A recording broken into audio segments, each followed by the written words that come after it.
que trabajamos en esta oportunidad es integración y desintegración regional en el espacio colonial, un enfoque histórico. Es un capítulo de los más conocidos del sistema colonial, que, que es el clásico y uno de los más, diríamos, conocidos libros de América Latina o sobre historia colonial de América Latina de Carlos Empadasoria, y que es un hito de alguna manera de esa historiografía, y sobre la explotación colonial indígena y en particular de la extracción de plata de las minas de Potosí. La propuesta de trabajo en principio es este espacio como algo no delimitado, o sea, no pensándolo en términos ajustados para poder sacarnos de alguna manera ese modo de estado de nación territorializado, marcado, con un límite correcto. No, es un espacio, un lugar, y ese espacio no está delimitado específicamente, sino que está integrado de un modo dinámico, y lo que determina la existencia o la conformación del espacio es la integración dentro de una economía, ¿sí? O dentro de una serie de relaciones o de vínculos económicos o articulaciones entre diferentes actividades productivas y sociales. Entonces, lo que identifica todo eso son zonas económicas. La zona económica, que va a llamar la zonificación política administrativa, que va a ser lo que va a terminar estructurando y que acaba por ser la lógica del virreinato, ¿sí? En el caso particular del espacio peruano, es muy superpuesta y casi perfecta entre la lógica del espacio peruánico y la zonificación político-administrativa del virreinato del Perú. La estructura económica está centrada en uno o dos productos dominantes para poder identificar cómo funcionan estos espacios o estas zonificaciones, y orientan básicamente esa producción al exterior, o sea, la exportación de ese bien o de esos uno o dos bienes de producción dominante. Cada zona desarrollada dice una especialización regional del trabajo. Eso significa que dentro de ese espacio las zonas van a dedicarse a una parte de la producción del bien, ya sea al transporte, ya sea a la extracción, ya sea a la fundición, ¿sí? O a bienes que son necesarios para la extracción, para la fundición o el transporte de ese bien dominante, lo que supone entonces una relevancia de algunas regiones y un desarrollo zonal. O sea, van a aparecer espacios con mayor dinámica, espacios con menor dinámica. Los de menor dinámica por lo general son los que subsidian o van incorporándose hacia mano de obra o bienes, insumos para la producción de ese que es el bien dominante. La metrópoli entonces impone un sistema de comunicación específico, que implica que la comunicación no se da en cualquier sentido, sino que se va básicamente entre la metrópoli y aquella cabecera que ha determinado como referencia de ese espacio político administrativo que vendría a ser en este caso el virreinato del Perú. También dice la metrópoli lo que regula es o interfiere o incluso niega la comunicación entre las zonas. O sea, de esa manera lo que la metrópoli va a decir, bueno, Lima se puede comunicar con Nueva España, pero no puede comunicarse con, estoy diciendo cualquier cosa, Curazao. O sea, de esa manera va a determinar quiénes se contactan con quiénes y quiénes no pueden incluso, o quienes ahora sí y luego no, comunicarse unos con otros. Entonces, el espacio peruano dice, es este espacio que superpone coherentemente esta zonificación política del virreinato del Perú con el espacio de producción de la plata, como vamos a ir viendo. La característica, lo que dice un alto grado de autosuficiencia económica, o sea, sostiene los gastos administrativos del virreinato, pero además de eso puede cubrir las importaciones que son necesarias a la producción de esos bienes exportables como a otros consumos locales. Entonces van a aparecer, para dar una dimensión a la producción, dice, textiles de lana y algodón que se producen, medios de transporte, ya sea marítimo o terrestre, o sea, hay producción de barcos, manufacturas de cobre, de vidrio, de barro, de madera o de cuero. O sea, me está hablando de un artesanado importante que empieza a expandirse, producción de trigo, maíz, coca, ají, tabaco, yerba mate, papas, caña de azúcar, vid, olivo, caña. Todos estos bienes me están mostrando la diversidad productiva en lo agrícola como en lo ganadero, o sea, ganado vacuno, mular o lanar, que algunos son para consumo y otros son para consumo alimenticio, y otros son para consumo de tipo productivo, o sea, alguno, por ejemplo, como el ganado mular, por lo que está asociado al transporte de la plata o el transporte de bienes, digamos, las grandes ruecas de mulas que se dedican justamente a eso. O el ganado vacuno, que no necesariamente tiene que ser alimento, también pueden ser los cueros para usar la carga, o sea, o ir trasladando la tierra o trasladando el mineral que se va sacando de la mina. Oro y plata, que es por excelencia el bien productivo. El mercurio, que vamos a ver un poco más adelante la importancia que tiene en la extracción de la plata, cobre, estaño, sal, beria, otros tantos bienes que son exportables y que se producen en este espacio. Lo que me demuestra la diversificación y la capacidad productiva del espacio peruano, no solamente en términos típicos que podemos encontrar de productos locales y la plata o el oro, que es a veces el reduccionismo con el cual la historia o la antropología ha mirado la etapa colonial.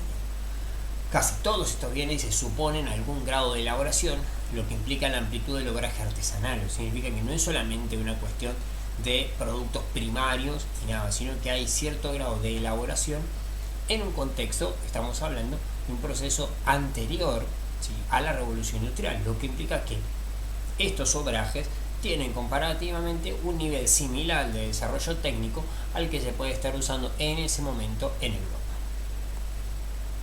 Las diferentes redes que se van armando para la circulación y el desemboque de cada sector externo regional dibujan tanto los circuitos comerciales como las variadas formas de engarce e interdependencia de las diferentes regiones del espacio peruano. En síntesis, lo que me va a permitir a mí esto es poder entender que, por ejemplo, un caso que trabaja Garavaglia, que hace muy particular, es justamente la producción de yerba mate. La producción de yerba mate que se produce en Paraguay. Yo la voy a tener que trasladar por el río Paraná hacia Santa Fe provincia, o sea, en dirección sur, y desde Santa Fe por tierra en dirección noroeste, o sea, como decirlo literalmente, en diagonal hacia el norte, por tierra, ¿sí?, ya sea en carretas o en mulas. En el primer tramo por lo general en carreta, y desde Jujuy o al ingreso de lo que hoy sería Bolivia, ya en mulas. O sea, todo ese trayecto, eso me permite hablar o pensar que no solamente la estructura de redes está asociada a la producción de plata.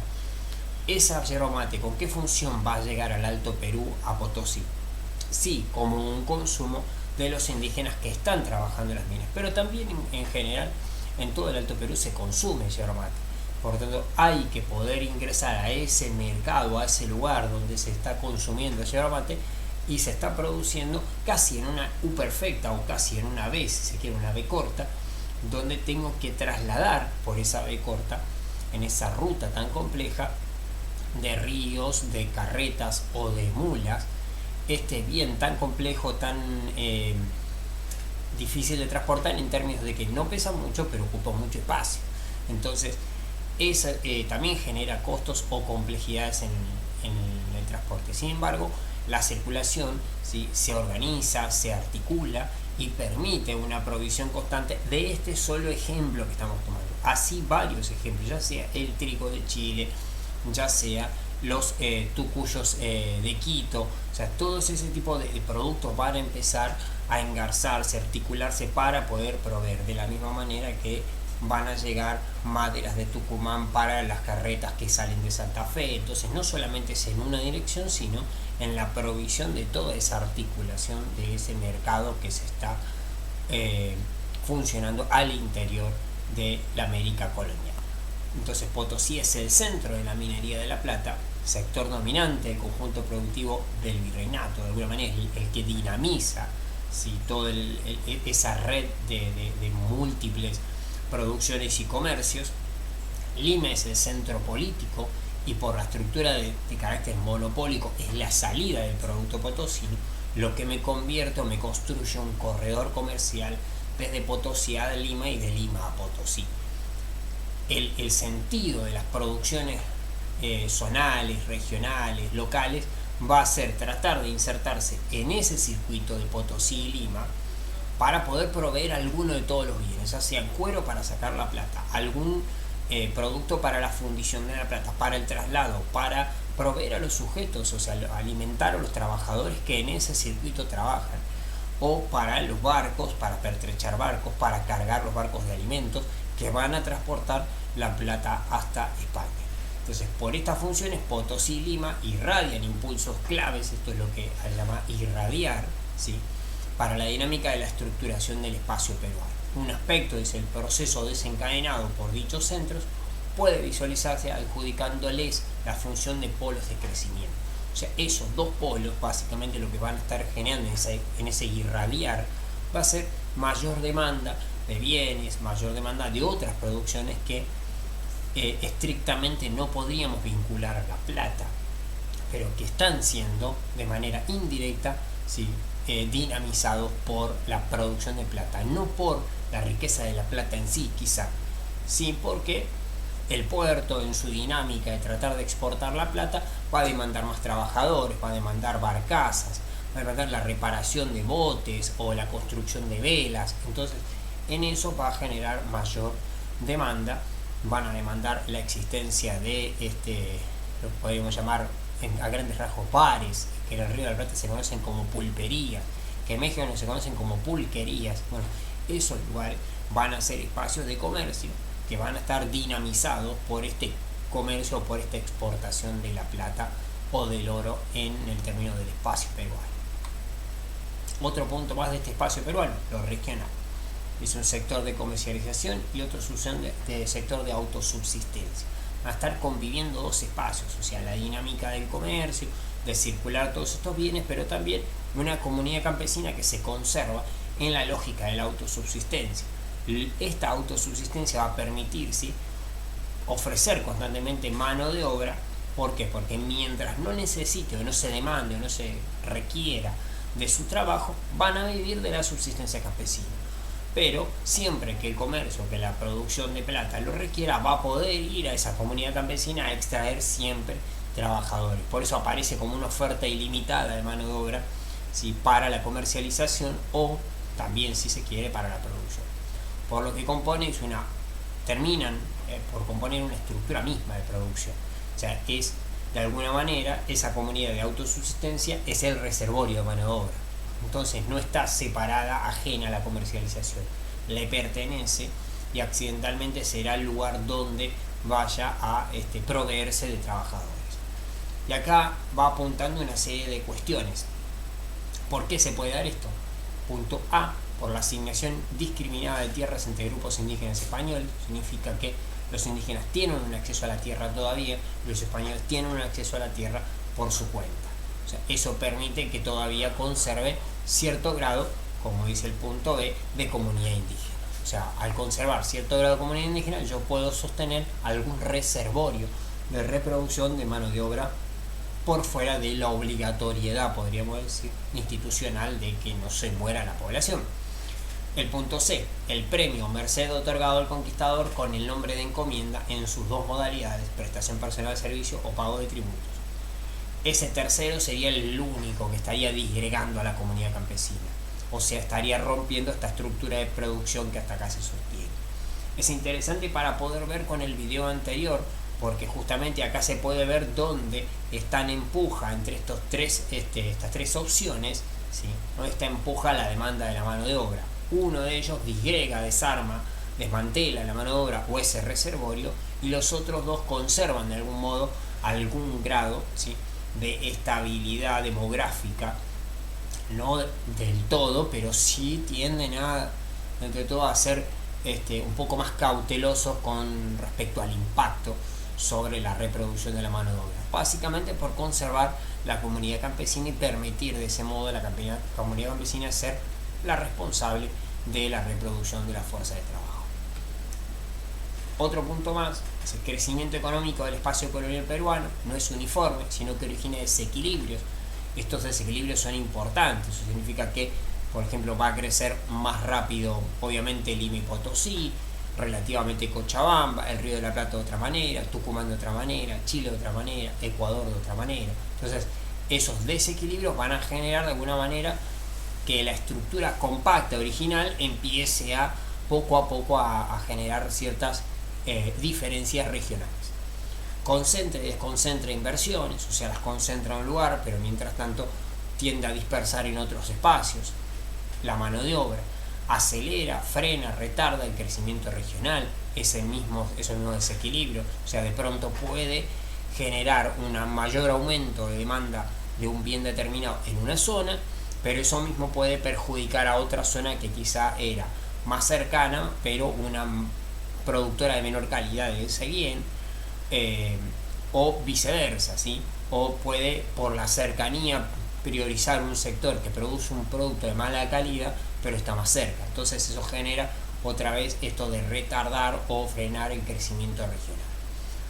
Entonces un cambio en la estructura de circulación empieza a condenar los circuitos de tránsito. Significa que si yo cambio la ruta que va de Potosí a Lima, o el lugar donde me proveo de un bien, si el mercurio lo obtengo del Cerro de Porco o lo obtengo de Huancavelica, estoy cambiando esos circuitos. Al cambiar los circuitos voy a cambiar justamente los grupos que se benefician y los grupos que se perjudican.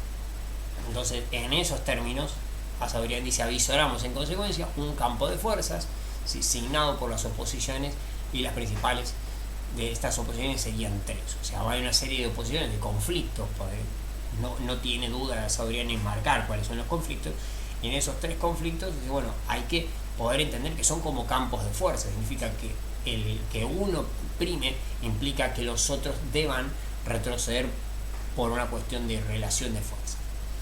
Una es la disputa de la mano de obra, ¿sí? La larga crisis demográfica del 16-17 que hemos visto en el video anterior agota la oferta interna de mano de obra indígena y enardece la puja, o sea, los sectores que demandan mano de obra, sea la producción de plata, el comercio o las haciendas productoras de trigo, van a empezar a disputarse esos indígenas de las maneras que rompiendo las normas o obligando o presionando más sobre la mano de obra de los indígenas, por lo tanto generando una sobreexplotación laboral que ya habíamos visto en el video anterior.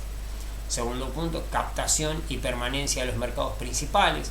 Eso significa que empieza a atraer a mercados mejor productores o con mayor productividad o más rentabilidad a esa producción de bienes. Entonces Argentina o Chile empiezan a concurrir en esa disputa, ¿sí? El Río de la Plata o Santiago o Valparaíso empiezan a concurrir en esa disputa en el caso de Chile como productores de trigo, y en el caso de Argentina como productores de ganado, ya sea mular o vacuno, y que en el momento en que la demanda de Potosí no responda a los intereses del Río de la Plata, el Río de la Plata va a buscar otro lugar donde colocarlo, ya sea Río de Janeiro o por contrabando Inglaterra, Estados Unidos o el país que venga a comprar de contrabando. Tercer punto, mantención de niveles favorables de precios en el intercambio. O sea, mientras yo sostenga dentro de la lógica comercial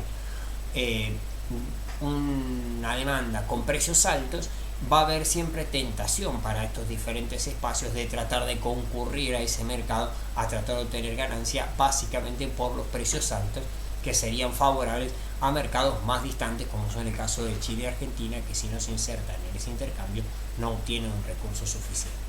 Entonces, estos espacios y problemáticas ponen en pugna el bilaterismo de Potosí-Lima, esa estructura de dos extremos que estaba anterior, los puntos anteriores, empieza a resquebrajarse y no puede sostenerse de manera tan estructurada, y empieza a atomizarse o a entrar en crisis, en pocas palabras. La constante es reducir al mínimo indispensable el tiempo de trabajo necesario que el indígena dedica a la creación de sus necesidades básicas, y a maximizar el tiempo de trabajo excedente destinado al exportador en provecho del empresario, sea encomendero o no. En pocas palabras, necesito reducir el tiempo que el campesino, que el indígena, está dedicando a su propia producción, a su propio alimento, ¿sí?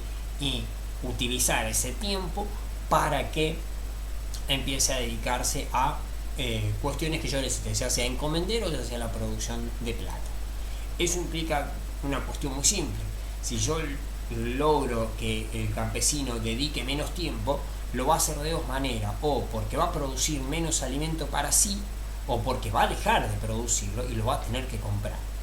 Evidentemente, como vamos a ver, no hay un interés, ¿sí?, de que se siga difundiendo el trabajo asalariado, y como no hay un interés de que siga difundiendo el trabajo asalariado, el campesino indígena no va a poder, digamos, desentenderse de la producción de sus propios alimentos porque no va a recibir a cambio un salario. Y como no lo va a recibir, va a tener que seguir trabajando. Alguien va a tener que hacer su tarea, o básicamente va a tener que buscar una manera de mayor productividad.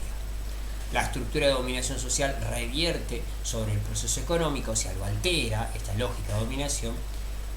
Entonces vamos camino a este proceso de, ahora sí, de crisis y desintegración de esa estructura que hasta acá podíamos ver que se planteó inicialmente como relativamente aceitada. Empieza a resquebrajarse de a poco porque no puede sostener estos ritmos. ¿Cuáles son los motivos de esa crisis minera? Hay una caída de la ley de plata, o sea, de la baja de ley, que significa básicamente la calidad de la plata que estoy extrayendo es menor. Entonces eso significa que tengo que generar mayor trabajo y la plata que obtengo no es de alta calidad, por lo tanto no genera tantas ganancias.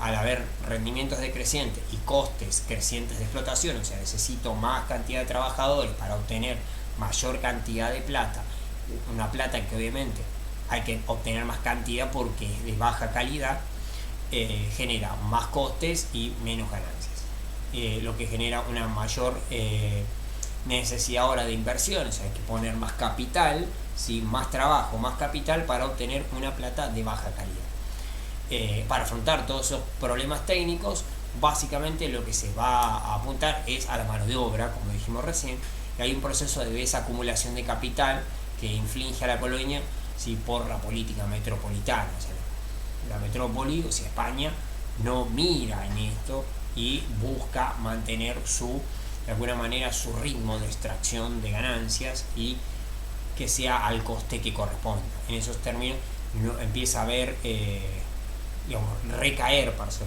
más simple, recaer esta explotación de plata ahora sí sobre las espaldas de los indígenas, porque los empresarios, frente a la política continua de la corona de seguir extrayendo los réditos, si quiere extraer los réditos y yo no puedo seguir invirtiendo capital, la única opción es que todo esto lo termina pagando la espalda de la comunidad indígena, o sea, un aumento de la explotación de los trabajadores, lo que tiende a la crisis. En este caso no lo trabaja Sadurian, pero aumenta inevitablemente, ¿sí?, las rebeliones indígenas que no están trabajadas en estos artículos en particular, porque es otro el objetivo de Sadurian.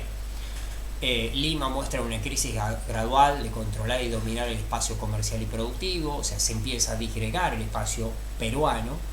Esto se asocia a la crisis productiva de Potosí, ¿sí?, que apenas salda las importaciones, o sea, todos los productos que llegan de Europa, ya sea productos suntuarios, mercurio o tecnología necesaria para la explotación de los bienes, todo eso apenas cubre las importaciones y los gastos de administración del virreinato. Es la crisis, de alguna manera, de la estructura o del éxito de Potosí, del Alto Perú, de la producción de plata.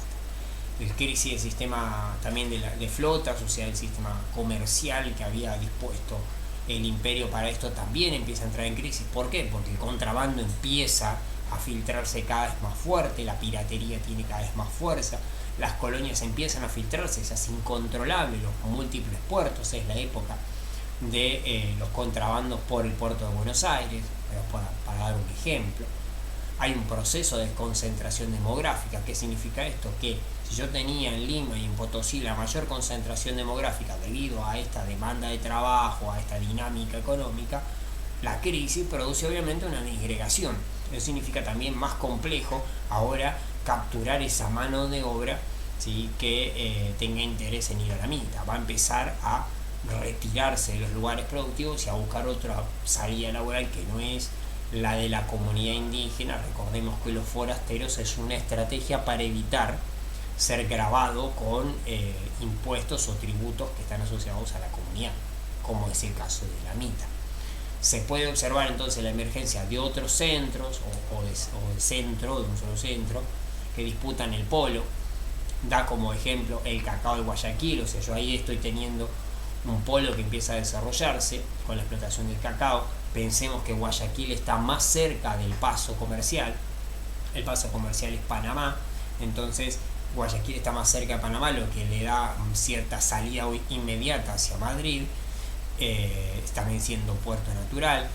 El cobre de La Serena, en el caso de Chile, que tiene bajos costos de extracción, o sea, por la inmediatez de los socavones, o sea, no hay que cavar tanto para poder extraer cobre de alta calidad en Chile, y en la zona de La Serena en esta época con mayor facilidad. Por lo tanto, se suma la exportación de un bien o de otro polo que empieza a demandar trabajadores que de Lima pueden tranquilamente, o de Potosí, ir a buscar la opción de irse a La Serena. Y la otra opción es la de los pueblos de Buenos Aires, que empieza a capitalizar una cantidad de trabajadores. Por experiencia personal, una de las cuestiones que se pone en evidencia es que esa migración de trabajadores antes ubicados en otras producciones, que llegan a Buenos Aires evadiendo las otras producciones, están más asociados, por ejemplo, a los indios de las misiones, o sea, las misiones del Paraguay, que extraían hierro, como decíamos hace un rato. Esos indios empiezan a evadir las misiones y empiezan a buscar como opción irse a Buenos Aires y emplearse casi, diríamos en pocas palabras, como peones libres a cambio de un jornal. Entonces, esta crisis de desintegración, fragmento extenso pero que puede marcarnos algunas cuestiones, dice: esta forma ilegal de relación con economías desarrolladas situadas sobre el orden colonial origina los siguientes efectos. 1. No dinamiza ni incita el crecimiento de los sectores externos regionales, como sí lo hacía Lima y Potosí. O sea, estos son como pequeños desarrollos locales que no van a generar un gran dinamismo con el que veníamos trabajando. 2. Al ocupar el lugar que deja la crisis del sistema mercantil monopolista español, mantiene la tendencia al consumo suntuario. O sea, esto va a sostener una clase dominante que sigue consumiendo productos caros sin ninguna utilidad. Por lo tanto, la crisis de la balanza comercial, o sea, la crisis entre importaciones y exportaciones se sostiene, porque las exportaciones no crecen demasiado, porque son las que crecen son ilegales. Entonces se va a sostener la idea de seguir comprando productos caros importados y por la vía ilegal. Por lo tanto, la corona sigue siendo perjudicada y el virreinato sigue resquebrajándose. El tercer punto dice: a través de la evasión de oro y de plata habría agudizado o mantenido la tendencia descendente de los precios, si es que dicha tendencia se explica en parte por factores monetarios. Pero básicamente, para hacerlo más simple, si el oro y la plata siguen saliendo tanto por Ecuador como por Chile o por Buenos Aires, por dar algunos ejemplos, si esa plata y oro sigue saliendo por ahí, los precios que se sostenían en Potosí empiezan a caer y caer y caer, porque la demanda está en otro lado y el dinamismo empieza a buscarse en otro lado. Por lo tanto, la crisis se sostiene en Potosí, o la refuerzan estos nuevos polos que están saliendo. O sea, lo están empujando a Potosí y a Lima, las están empujando con mayor fuerza hacia una crisis, ¿sí?, de caída de producción, de caída de precios, ¿sí?, y de desnivel de la balanza entre productos importados y exportaciones. Cuarto punto: constituye un elemento disruptivo con respecto a las formas de integración regional, el espacio peruano, al dislocar la estructura de los circuitos comerciales externos e internos. Pocas palabras, lo que está pasando, ¿sí?, lo que está haciendo es desintegrando, o sea, desarmando esa estructura de dos polos, de un circuito entre los dos polos que organizaba una red de alguna manera, un damero de producciones locales, regionales, zonales, vinculadas a esa producción dominante. Bueno, todo eso se desintegra y los nuevos espacios o los nuevos polos no generan algo similar en reemplazo. Por lo tanto, al revés, generan como pequeños nodos con esa misma lógica, pero pequeños. Entonces no van a dar un reemplazo, lo que van a generar en todo caso va a ser una atomización de esas estructuras. Se fundamenta el ascenso de Buenos Aires y la hegemonía del puerto atlántico sobre el interior del espacio peruano en competencia con Lima. O sea, emerge el conflicto clásico entre Buenos Aires y Lima. Últimos puntos: a nivel regional puede percibirse la tendencia a eliminar algunas importaciones interregionales, en buscar ¿qué? El ajuste de la balanza de pagos regional, o sea, tratar de importar menos productos de Buenos Aires, desde Potosí, para evitar que Potosí gaste tanto dinero en cueros que vienen de otros lugares. Eso significa que si yo gasto plata en cueros que vienen de Buenos Aires, esa plata va a Buenos Aires no la gasta en Potosí, la va a gastar en los barcos de contrabando inglés.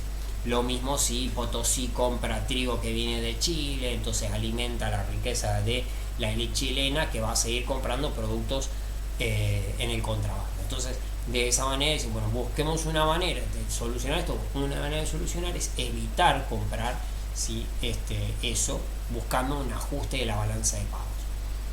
El movimiento de reajuste estructural hacia la ampliación del sector de subsistencia es una opción. O sea, volver a la comunidad campesina es un modo, ¿sí?, de no tener que, por ejemplo, comprar tantos alimentos por fuera del espacio regional y que sean producidos por el sector campesino. Eso implica también ampliar, en vez de reducir, como en el proceso anterior, ampliar el tiempo que el indígena debe dedicar a su propia subsistencia, cuando antes estábamos buscando, para resolver la crisis minera, reducir ese tiempo que el indígena le dedicaba a la subsistencia, o sea, a la producción de sus propios alimentos. Este sería un proceso inverso. El problema es si este segundo punto los dueños de las minas están interesados en llevarlo adelante. No sería muy práctico, en términos de que estaban tratando de sortear la crisis por una mayor explotación de estos campesinos indígenas. Bien, ¿cómo esto lo podemos ver en tanto a la dominación del Estado metropolitano, o sea, a España? 2 puntos va a trabajar, breves pero válidos, ¿sí? Uno, el encuadramiento del espacio peruano, o sea, cómo logro acomodar ese espacio.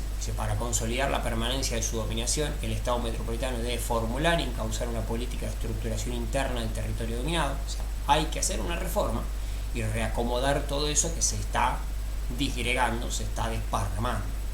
Allí 4 rasgos distintivos de la política de encuadramiento. Uno es la jerarquización de Lima como único punto de entrada y salida, o sea, reforzar el monopolio y evitar que los otros puertos, ¿sí?, comercien por medio del contrabando, o sea, que cerrar por todos los medios posibles esos puertos. Segundo punto, la oclusión hacia el Atlántico portugués, o sea, tratar de cortar toda posibilidad de Buenos Aires, básicamente, ¿sí?, de salir por su puerto, para no permitir que por medio del comercio con los portugueses en Colonia del Sacramento pueda seguir favoreciendo ese contrabando. Tercer punto, la resistencia negativa al entronque con el circuito Veracruz y Manila, con su escape a China e India, que sería como la otra ruta de comercio, ¿sí?, que es comerciar desde México en dirección al Pacífico. Obligar, en pocas palabras, que México esté, ¿sí?, redireccionado o mirando únicamente hacia el Atlántico. Si mira hacia el Pacífico, permite, ¿sí?, por medio de China e India, vincularse al contrabando. Cuarto punto, la regulación estricta de las relaciones de intercambio con los otros espacios coloniales en América Española. En síntesis, solamente dar autorizaciones, ¿sí?, entre poder comerciar entre Lima y Cuba, entre Cuba y Veracruz, entre Buenos Aires y Chile. Esas autorizaciones son bien limitadas, son por un tiempo determinado, y para renovarlas hay que hacer una serie de trámites. Es reducir todo lo posible la intercomunicación del comercio interno. Es de alguna manera la última vía para asegurarse, ¿sí?, que el comercio interno o la circulación interna de América Latina se haga dentro de los términos que la corona quiere. Segundo punto, la captación del excedente. O sea, una vez que yo consolidé la estructura y reencuadré toda la organización, necesito cómo hacer para poder recaudar todo el circulante y excedente, si la riqueza que todavía queda dando vuelta dentro del circuito, no la que puedo extraer por la vía lógica de extracción de plata, sino toda la que da vuelta en el circuito. O sea, una de las premisas coloniales reside en que las posiciones dominadas deben ser rentables para asegurar el financiamiento de la administración y la defensa militar, que satisfaga las pretensiones sociales y económicas del grupo que está dominando, o sea, la élite dominante, para que obviamente administre bien y esté interesado en mantener su vínculo con la corona, le tiene que ir bien a la élite, o sea, a los virreyes, a los gobernadores les tiene que ir bien. Esa élite tiene que estar contenta porque es la representante de la corona a nivel local, y que además de eso genere cierto grado de excedente que pueda ser remitido a la metrópoli. No solamente la posesión por la posesión misma, sino que tiene que dar alguna ganancia. Bien, ¿cómo se genera? Bien, impuestos directos de mayor envergadura pasaron sobre el sector minero con los nombres de cobo y quinto. Simple, el quinto real es básicamente la quinta parte de lo que se produce va directamente a la corona. O sea, un empresario que se encarga de la extracción de plata extrae 100 pesos plata, tiene la obligación de acuñarla, no la puede hacer circular en pasta, la tiene que convertir en monedas, y de esos 100 pesos plata, ¿sí?, 20 obligatoriamente se los queda automáticamente la corona. Los otros 80 los debe remitir a España, no son necesariamente de la corona, pero los 20 son directamente por su derecho de conquista, ¿sí? Los sectores agrícolas y ganaderos fueron gravados con el diezmo. Este diezmo en realidad no está a cargo de la corona, está a cargo de la recaudación básicamente la iglesia, pero para ser sincero, la mayoría de las veces la iglesia no se hace cargo de la recaudación del diezmo. La mayoría de las veces el diezmo está como en una lógica, se llaman arrendamientos, una especie de privatización, donde todos los años se remata el derecho de diezmo. Entonces la élite local, acá viene la parte donde contento a la oligarquía o a la élite local sale a comprar el derecho de recaudar el diezmo. Entonces se cotiza en un precio X. Entonces una familia adquiere, por ejemplo, el diezmo de Lima y su ejido, o sea, los territorios circundantes a la ciudad, supongamos por 2.000 pesos. Paga esos 2.000 pesos a la iglesia a cargo de ese diezmo, y durante el año, una vez que se cosecha o que se cuentan los animales, se cobra, ¿sí?, el 10% de toda la producción agrícola y la reproducción animal, que es básicamente lo que reemplazaría esos pesos que yo pagué a la iglesia. El año siguiente este remate se vuelve a hacer y algún familiar de la élite o el mismo, ¿sí?, encargado decimal, se llama así, quizá gane el arrendamiento. Entonces, de esa manera la iglesia obtiene rápidamente el dinero proporcional, y el empresario, la élite local, se encarga, se toma el trabajo de recaudar y obviamente obtiene una diferencia entre lo que pagó y lo que quizá recaude. Si la cosecha es excelente, lo más seguro es que sus ganancias sean abultadas. Si la cosecha es mala, puede que sus ganancias sean bastante limitadas o de pérdidas. La circulación de mercancías, el impuesto más significativo fue el almojarifazgo, que alcanzó el 15% del valor calculado de la circulación. En pocas palabras, es un derecho árabe viejo, tiene que ver con la conquista musulmana de España, y que se cobra al mojón, o sea, básicamente al parar en un lugar, básicamente es como decir cobro al atar el caballo en el palenque. Entonces ese derecho, ¿sí?, de mojonado tiene un valor en este caso del 15% de la circulación. Dice, luego está la alcabala es más parecida al IVA nuestro, es un 2% o un 4% dependiendo de la época sobre la venta, y lo paga por lo general el comprador. Es un impuesto aplicado tanto a la primera como a las sucesivas ventas que era un objeto de un artículo, o sea, la reventa suele volver a pagarlo. Y volviendo a lo mismo, el alcabalero es un sujeto que es el receptor de este impuesto, hay que ir a pagarle a él por haber comprado o vendido un objeto, y lo interesante es que tiene la misma lógica, o sea, la alcabala le pertenece, por ejemplo, al gobierno colonial, pero el que se encarga, el receptor de alcabala, por lo general es un sujeto de la élite local que ha comprado en arrendamiento, o sea, ha alquilado este derecho, le ha adelantado el dinero al gobernador o al virrey y se hace cargo durante el año de la recaudación de esta alcabala. La recaudación fiscal aprovechó asimismo del tráfico de esclavos, también al que se cobraba impuestos, patentes, papel sellado y otros múltiples recursos que permitían a la corona seguir aumentando su recaudación por todas estas vías. Entonces, la dominación del Estado metropolitano, últimos puntos, se lo recaudado por vía fiscal, el Estado gasta en el espacio colonial un porcentaje variable, entre el 30 y el 50% de lo que recauda. en épocas normales, con una fuerte tendencia a votarlo en dos rubros: manutención de la burocracia, o sea, los sueldos de virreyes, administrativos y cosas parecidas. Los situados son el dinero, o sea, una especie de presupuesto que se destina a esos lugares que no tienen esta capacidad de recaudación. Buenos Aires recibe un situado, por ejemplo, que sirve para pagar los administrativos de Buenos Aires, los soldados de Buenos Aires y los gastos de guerra que se sostienen en todo lado. El gasto de guerra es justamente ejércitos e incluso si hay que hacer campaña militar o la construcción de fuertes y cosas similares. Otro principio de la política de dominación exige planificar la sectorización de la mano de obra y de la producción. Algo que creo que está más que evidente y agotado en los dos artículos de Asaurian, que tiene que ver con organizar la apropiación de la fuerza de trabajo de los indígenas en particular y en algunos casos de la provisión de mano de obra.